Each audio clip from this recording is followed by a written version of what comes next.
O Senhor esteja convosco.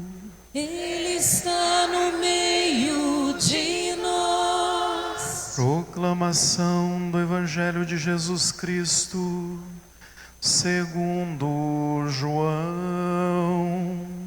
Glória a vós, Senhor. Naquele tempo, disse Jesus a Nicodemos: do mesmo modo como Moisés levantou a serpente no deserto, assim é necessário que o Filho do Homem seja levantado, para que todos os que nele crerem tenham a vida eterna. Pois Deus amou tanto o mundo, que deu o seu Filho unigênito, para que não morra todo o que nele crer, mas tenha a vida eterna. De fato, Deus não enviou o seu Filho ao mundo para condenar o mundo, mas para que o mundo seja salvo por ele. Quem nele crê não é condenado, mas quem não crê já está condenado, porque não acreditou no nome do Filho unigênito. Ora, o julgamento é este: a luz veio ao mundo, mas os homens preferiram as trevas à luz, porque suas ações eram más. Quem pratica o mal odeia a luz e não se aproxima da luz, para que suas ações não sejam denunciadas. Mas quem age conforme a verdade aproxima-se da luz, para que se manifeste que suas ações são realizadas em Deus. Palavra da salvação. Glória a vós, Senhor. Que se prenda minha língua ao céu da boca, se de ti, Jerusalém, eu me esquecer. Que se prenda minha língua ao céu da boca, se de ti, Jerusalém, eu me esquecer. Deus é rico em misericórdia. Caríssimos irmãos e irmãs, a liturgia deste quarto domingo do tempo da Quaresma já nos coloca em contato próximo com as celebrações pascais, de modo muito especial, quando, ouvindo no Evangelho que Cristo veio para salvar o mundo, veio para reconciliar a humanidade com Deus, veio nos trazer a salvação. Vejam que este domingo é o domingo da alegria, exatamente porque trata do tema central da Quaresma e da Páscoa, a misericórdia de Deus. Um Deus apaixonado que vem ao encontro da humanidade, dá a ela os sinais da salvação e, de modo muito especial, entrega-se para a redenção do mundo. Portanto, a misericórdia é o atributo de Deus e o jeito de Deus agir. Vejam que no Evangelho de hoje, a gente tem um diálogo entre Jesus e Nicodemos, momento em que Nicodemos pergunta para Jesus como que faz, como é possível alguém nascer de novo. Então, Jesus vai se utilizar de um trecho da Sagrada Escritura, exatamente do livro dos Números, em que estava escrito que Moisés levantou a serpente no deserto.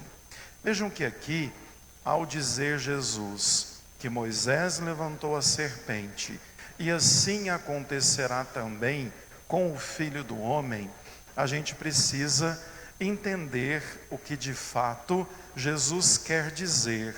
Porque vejam, visitando a Sagrada Escritura, a gente vê lá no livro de Gênesis a primeira aparição da serpente como um símbolo que desvia a humanidade do caminho. Então o que acontece? O homem e a mulher no paraíso, com tudo aquilo que Deus deu de presente, seduzidos pela fala da serpente, se afastam do plano de Deus. Deus havia dado tudo, alimento, lugar, e eles preferiram querer ser como Deus. Desobedientes, se afastaram do caminho. E a consequência disso foi exatamente a morte. A humanidade nega a Deus e recebe a morte como consequência. Depois disso, no livro dos Números, a gente vê mais uma vez a serpente aparecer, agora no deserto. Só para a gente se lembrar, os 40 anos de caminhada no deserto, este caminho foi um caminho em que o povo de Deus, no decorrer do processo, murmurou muito, reclamou muito, e não acolhia e nem aceitava as dádivas de Deus.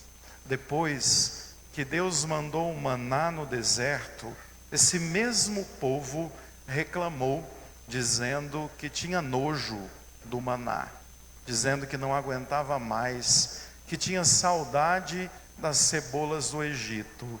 Vejam, mais uma vez, Deus dá de presente, Deus se aproxima e a humanidade vira as costas, não aceita. E aí, consequência disso, serpentes venenosas começam a morder o povo de Deus e mais uma vez eles experimentam a morte.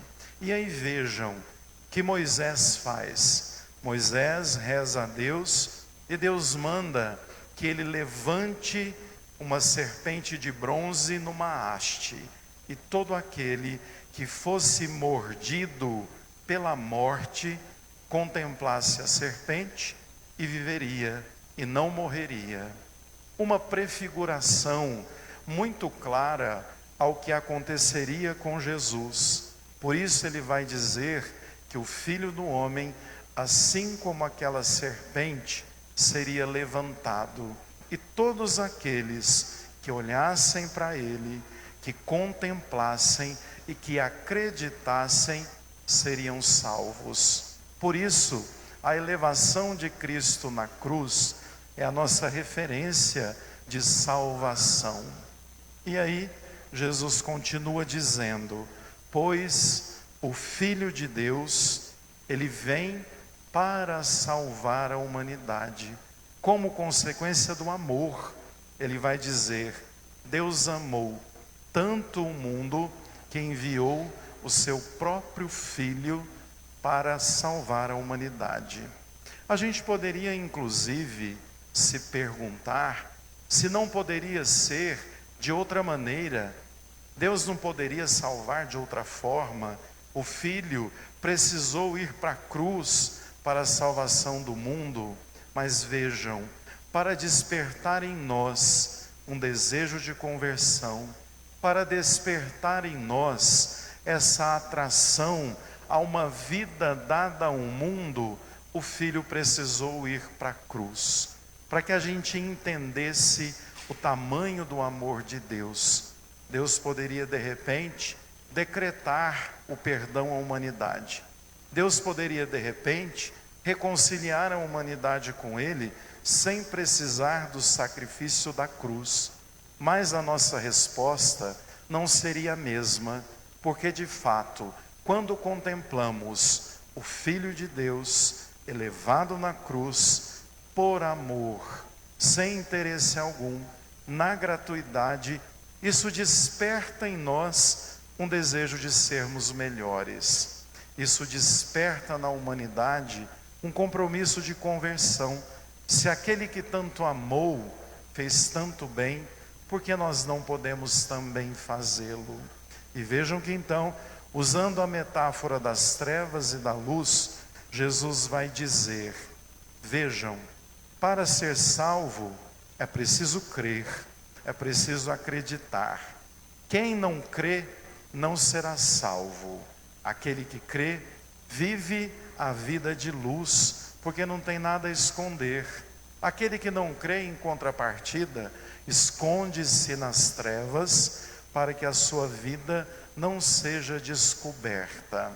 E vejam, por detrás disso, Jesus está querendo dizer da grande missão que cada um de nós tem em ajudar as pessoas a crerem em Deus, a fazerem com Ele uma experiência. Pode ser que elas não creiam porque ainda não experimentaram, não conheceram, não foram tocadas por tal amor e desconhecem a misericórdia. Por isso, um dos nossos papéis de fato é sermos instrumento do anúncio de Deus em todo e em qualquer lugar que estivermos. E para terminar, eu gostaria de deixar para que vocês pensassem durante a semana duas perguntinhas. A primeira delas: todos nós estamos a caminho, a vida é um caminho. Nesse caminho, o que está nos envenenando? Quais os sinais de morte?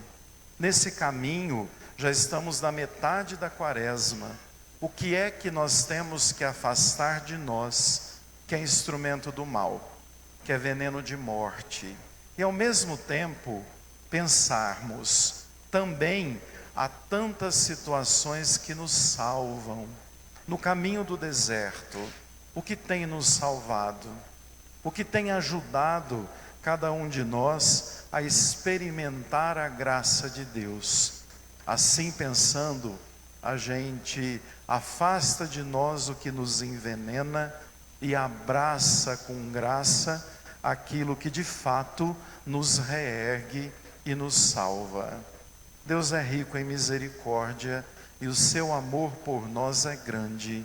Saibamos também ser cada um de nós agradecidos por tal amor. Louvado seja o nosso Senhor Jesus Cristo. Para sempre seja louvado.